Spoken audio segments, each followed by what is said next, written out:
Hey folks, it's Maxwell here. Welcome to another TW video, another AEW pay-per-view, and one that happened to fall right between the launch of Forza Horizon 6 and Lego Batman, which was fun. Try to balance everything. But yeah, it's just basically me trying to keep my ideas fluid. I've got a good bit planned, obviously, for the couple of pay-per-views upcoming, so let's try to stay on track with that. And yeah, it's going to get really interesting because the roster is getting very, very big. I think I've ended up with like 17 matches. I've like took Tony Khan's way of booking a pay-per-view and just smashed that with far too many matches. But I think, and I announced it during the show, that most of the major pay-per-views are probably going to move to 2 nights going forward, just to give a lot of people the spotlight. Just my fault for just having far too many people on the roster, but hey, if I can kill WWE, TNA, etc., then we're all for it. And of course, we're here for. It probably gives us 2 attempts to get 100 rated shows as well. And I think if you do a 2 night thing, then you're going to have wrestlers that will miss a night, and you probably won't mess up your happiness, basically, low morale for people missing the pay per view. Can you get people like Eddie Kingston missing the pay per view? I think he's the biggest name. Zack Sabre Jr.'s missing the pay per view. Obviously, it would normally have been fine at, say, like an All In if you've got Casino Gauntlet, but we don't have that there. So this is the start of season 4, year 4. Our first pay per view was Double or Nothing 2025, and you can see when I hover over here the difference in progression. So that was my first pay per view. Now, fair enough, we sold out Madison Square Garden, which was wild, but only a 70 in the main event of a 63. So that gives you an idea of how, in any save at the start, it's really tricky just to get a good score. You're basically building up from there. Once you get people gaining popularity, gaining momentum, you're going on for there. So it's just interesting to look at these matches. People that obviously have been pushed, they're no longer there. Joe in the main event at the time. I can straight away see I was using the Sons of Texas still. We had MJF against RVD, which is wild. We had Serena, now retired. She was in the Women's World title picture. And the Owen Hart Foundation tournament. I think I need to kick it off soon. I'll probably just do it similar to real life, more of the stuff at Forbidden Door. I haven't even looked at a bracket for that as yet, but that was the first year anyway. Second year, we moved up a bit with Hangman beating Roman in Texas Death. That was to steal Roman's popularity. Also, the Willow versus Mercedes, Kinosuke Takeshita versus Kenny. I miss you, Kinosuke. We'll get you back at one point. Then last year, Kenny winning the championship against Okada. Mercedes versus Davina. MJF, Bryan Danielson. So lots of good matches in there. And obviously with the boost that we've got here, that was a 100 rated show. So we are running for 5.5 hours. It is a long show. A lot of matches, and a lot of matches get time. And it's considered a highly regarded pay-per-view. This is a normal event. Ticket price in the set is normal. With a legendary band, and we're spending $2 million on a special set, and this will take place in the Southwest. We also use the Inspire thing at the start. I think what I'll do is I'll maybe push All In back so it's 90 days so I can utilise that again. So I don't want to not have it for what I deem as the biggest event, which is All Out. So yeah, a lot to take on. I hope you're ready to see what happens. And of course we'll start with, for the first time in a while, a little pre-show. So yeah, let's go and jump into that. So as per normal, we'll just explain every kind of angle as we go along. And yeah, we have a few championship matches on the pre-show. So just under 40,000 at Petco Park, and a decent pre-show match. It was the AEW Trios Championships on the line from Ring of Honor. It was the proteges, so not really proteges in this, but just disciples, I suppose you could say, of Bryan Danielson. The team of Hook, Adam Priest and Lee Moriarty, and they defeated the team of Orange Cassidy, Roderick Strong and Kyle O'Reilly in 14:51. When Hook submitted Kyle O'Reilly with the Red Drum. It gives them their second defence of the AEW Trios Championships. Now, interestingly here, the weak link was Kyle O'Reilly with 60. Good performances, of course, from Orange Cassidy. But that's the progress I wanted to see from Moriarty, from Priest and from Hook. Putting them with Bryan obviously is going to give him a bit more in terms of kind of verbal segments, because he is obviously got the popularity in that. But of course, you do have to start working in the future. And the likes of Hook and Lee Moriarty in particular are going to be a major part of that. So the segment itself drew a 78 and a good pre-show opener. Next up, we had the TNT Championship on the line. A shame these matches had to go on the pre-show, but as I say, there just is such a stacked card. And this one had superb wrestling and good heat. Mark Davis defeated Jay Malakay in 1502 with the aeroplane spin. It was a fifth defence of the TNT Championship for Dunkzilla. I think it's Dunkzilla. 87 for wrestling, so fantastic stuff there. Only a 77 segment. This one was harmed by the lack of psychology, but an 88 for Malakay, 85 for Mark Davis. If we can get one of them to become a kind of ring general, then we're absolutely laughing. But good stuff there. I really didn't have anything for Mark Davis. I was toying to put him in a match further in the card, but I felt I wanted the championship on the line, and it was a good showcase match to put together. And rounding up our pre-show, it was a decent pre-show matchup that saw the tag team Soviet Seductresses, easy for me to say, the team of Masha Slamovich and Natalia Markova. I don't know a lot about Natalia. I know obviously there's a whole shit basically with Masha, but just utilising her in here for our skill set. They get the win here when Sarie loses to Masha in 12-15 with a kind of using the ropes for leverage. Storytelling matchup, and they become the tag team champions. Now, the plan was a massive run for Sarie and Tam Nakano. You get Sarie for a limited time because she's a freelancer, but the two of them don't have any chemistry.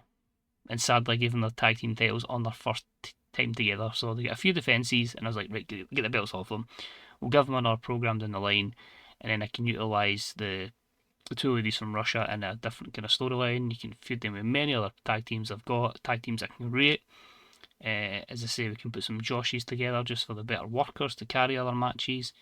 Because I can't use the likes of Sky Blue and Julia Hart because that feud started on Shimmer. Because I've got a lot of programs going down out with for big tournament that's going on. Which, by the way, no Survival of the Fittest matches in this, bar the main event for the men. But 67, as I say, shame this is the match I had to make, but I just had to take the belt off them so they can go and do their own thing. And now it's time for the main show. So we start off with an opening entrance for the babyface team of Hangman Adam Page and the Young Bucks. They know how much is on the line tonight in this fight for AEW. So a lot of my angles I have put like small bits of text. I'll basically speak over what I'm thinking's happening. It's more kind of just wee notes and an idea of what's going on and what I'm thinking.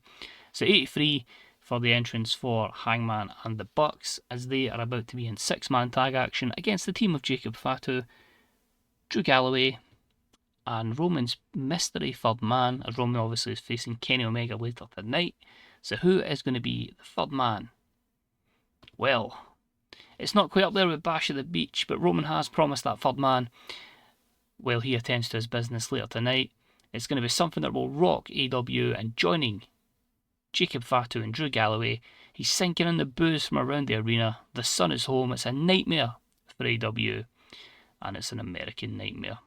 So Cody Rhodes starts off life returning to AEW as a heel, and he's looking to take it down alongside Drew Galloway and Jacob Fatu in this matchup. So debuts as an American Nightmare gimmick, which was initial rating of great, and his segment was an 80. So there we go. It's Cody, it's Jacob, it is Drew Galloway against the Young Bucks and Hangman Adam Page.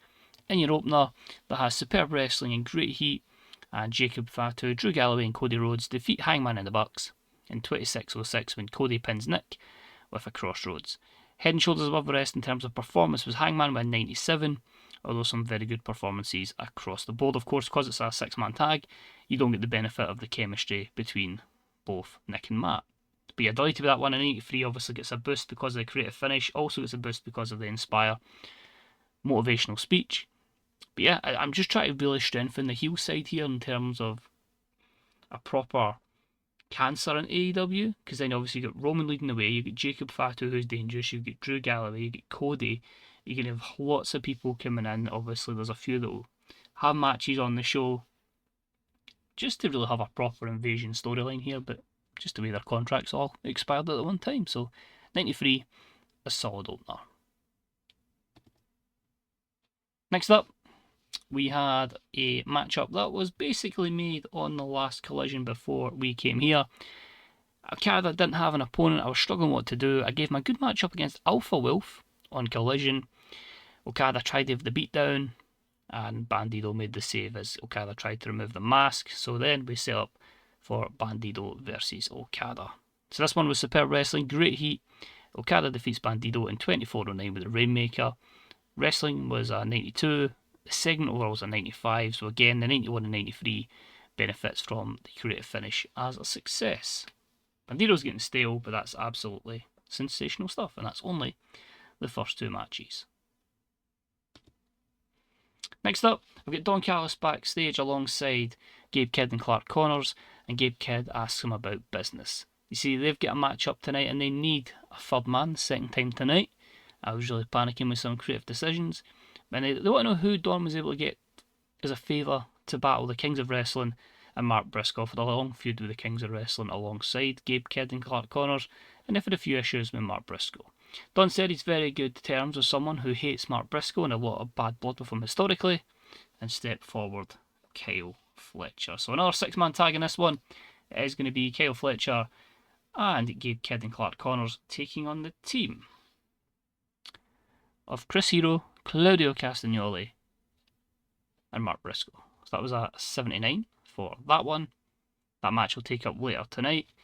Next up though, we had the Tag Team Championships on the line. It was a good matchup, and after getting a lot of wins in succession, a bit of momentum, DIY defeat FTR in 2013 when Tommaso Ciampa pinned Cash Wheeler with the meeting in the middle, giving DIY the new World Tag Team Champions.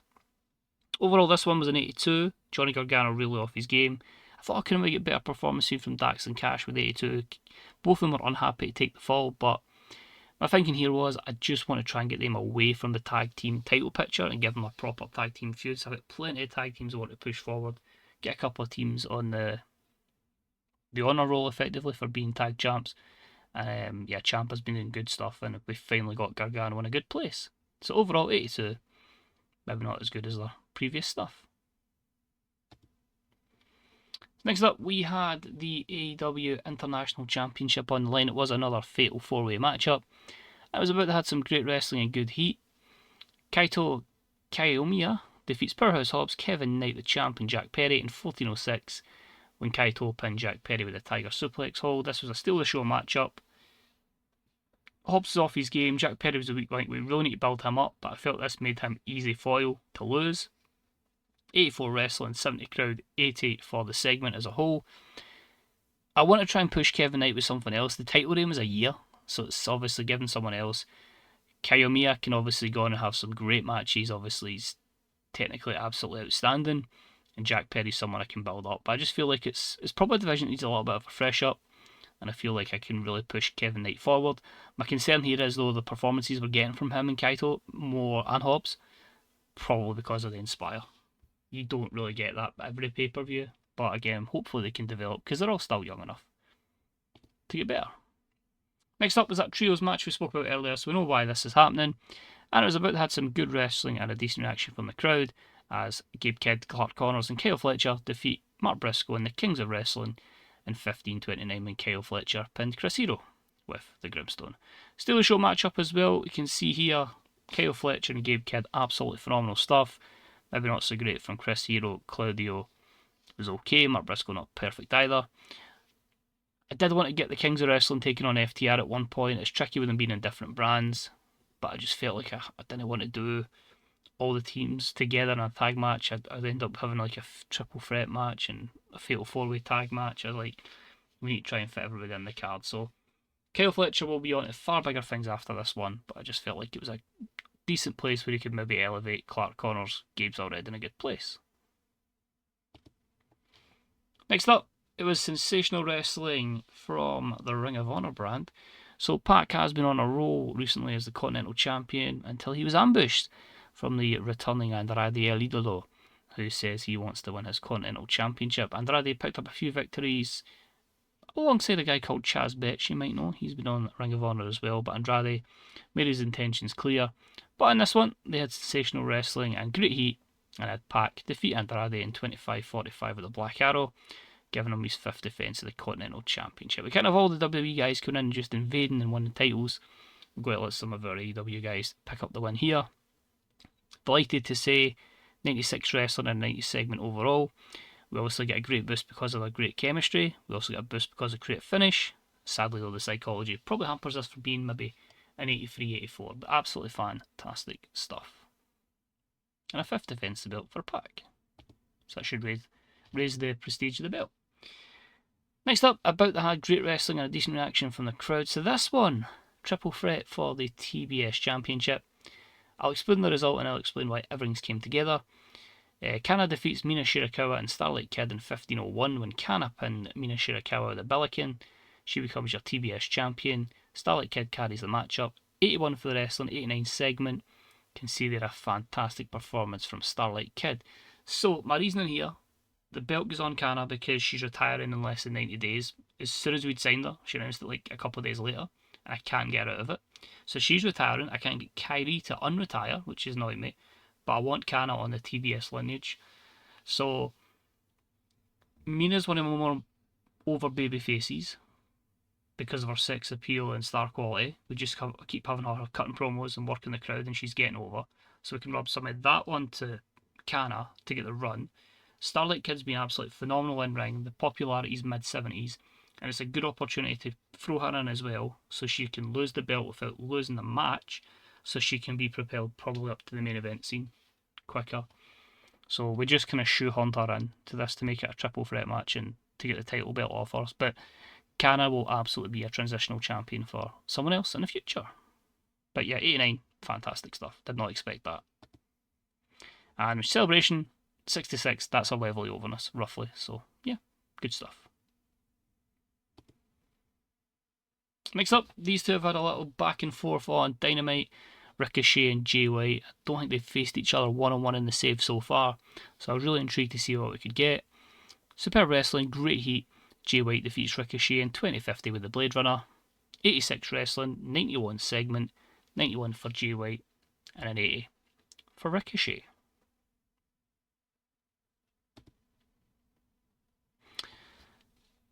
Another man that's jumped over from WWE, because this is completely realistic, is Bronson Steiner.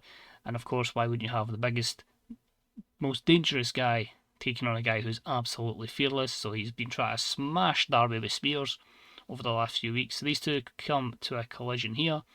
Bronson Steiner defeats Darby Allin in 14:41 with a gorilla press slam. I felt like you couldn't make it too long because realistically, would it be a long match? I don't think so. So 83 wrestling, 85 crowd, 87 segment. Voice about to go. Darby Allin 86, Bronson Steiner 81. But overall, pleased with that one. Next up, this one's been brewing for months and months and months. MJF absolutely furious at everything that's went down between him and Swerve Strickland. Worried obviously that Swerve would cost him the AEW World Championship. And was costing, well, he could have been champion, but of course Swerve prevented that. This one was a dog collar match. My worry was it was their 4th match against each other. We got the warning, so everything had to be perfect here.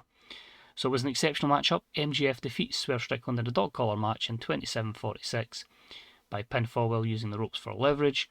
Everything about the matchup was specifically designed to give it an epic feel in the eyes of the fans. I felt that was my way to make sure we didn't lose with the 4th match. 95 for Swerve, 85 for MJF. Great finish was a success.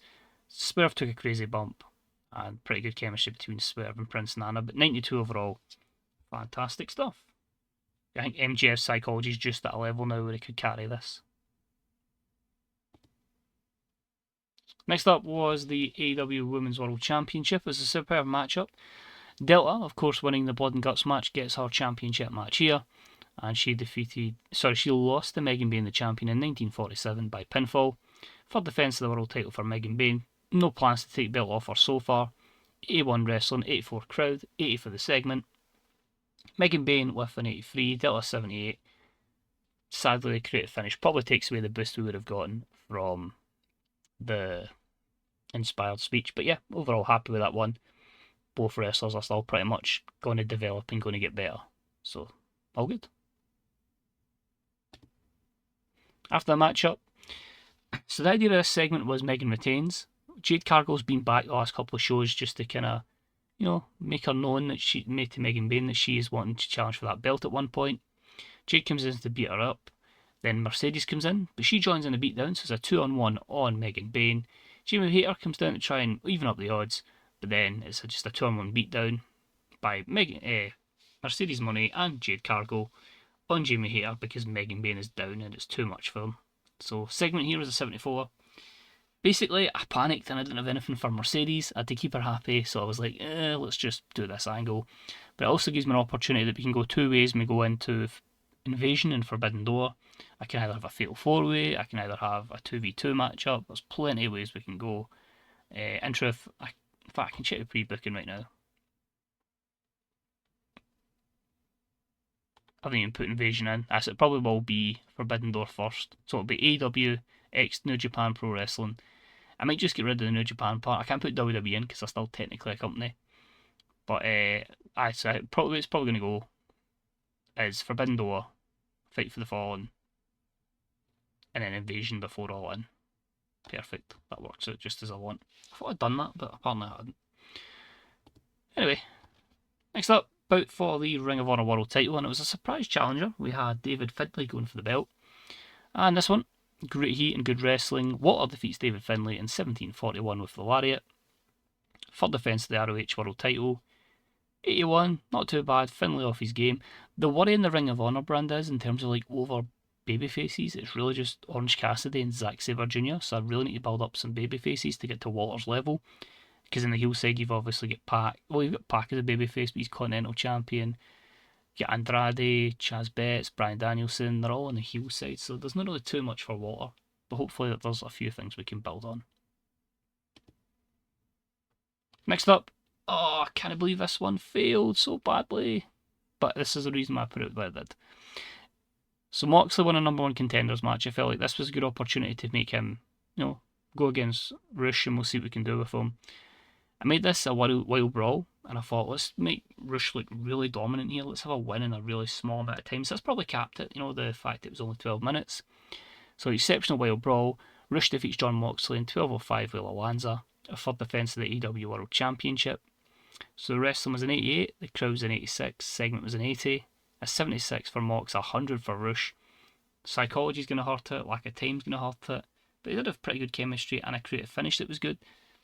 But yeah, this was all about just making sure, like, Rush smash, basically. That was a plan.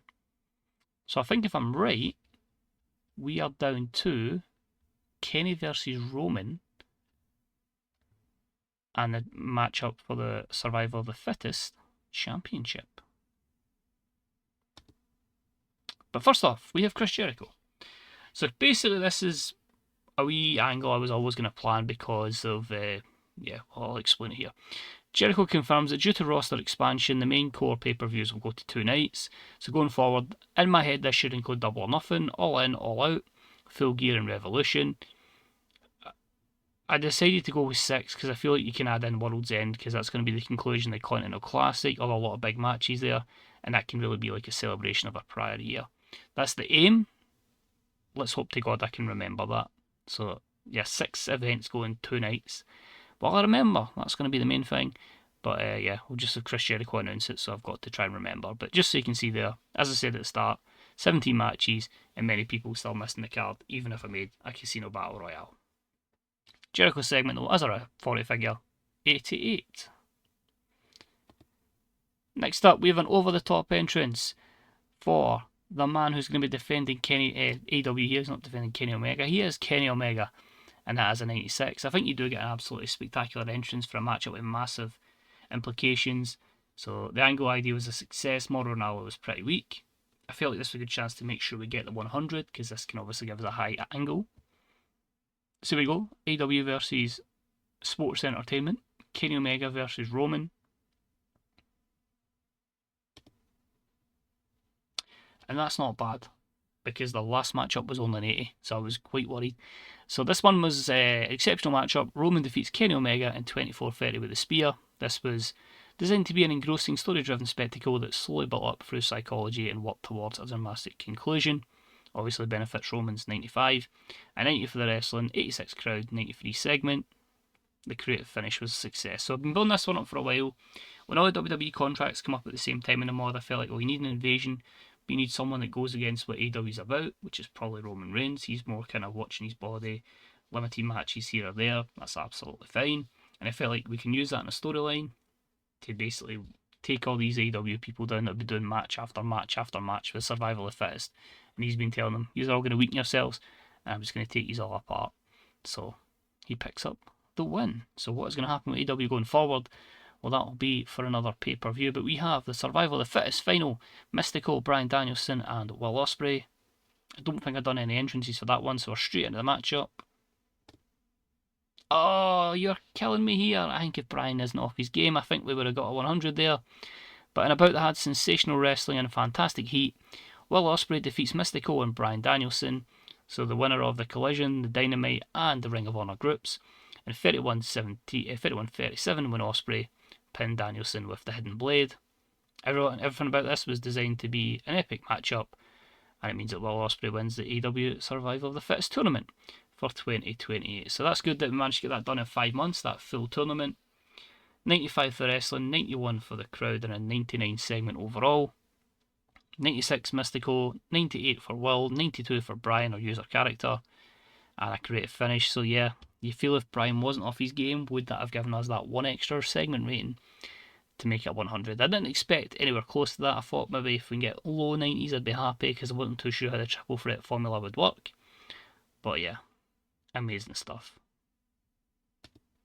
And we finished the show with a double segment here. So basically we have the wee kind of celebration with Will Ospreay, crowd's going wild for him, and then for the next 10 minutes we have Roman come out of nowhere and he just beats the utter hell out of a completely fatigued Will Ospreay and stands tall above him. Is AEW dead? As people like to keep saying. Oh, because of the TV deal. Getting our clickbait. But yeah, I just felt like that was a good way we could have ended the show. A segment of 97, 99 for Ospreay, 87 for the beatdown. We also used the stunt bump for Roman attacking Ospreay, and the angle was a success. I'm actually now thinking now, did I just make AEW Forbidden Door and then subtitle it again, Invasion, and put it as one big pay-per-view and then have a long build to All In? I'll think about it. I'm not actually sure. We'll see what video goes up next. Well, Forbidden Door will definitely go up. Hopefully I'll make a decision by Forbidden Door, but my plan is going after that, because I suppose Invasion is pretty much the same. So glad to say that is a 100 show, thanks to the boosts, but a lot of great matches on, the motivational thing, obviously Pep Talk works, and that increases their popularity in 57 regions. But overall, great stuff there. Ospreay great, Mistico, Danielson.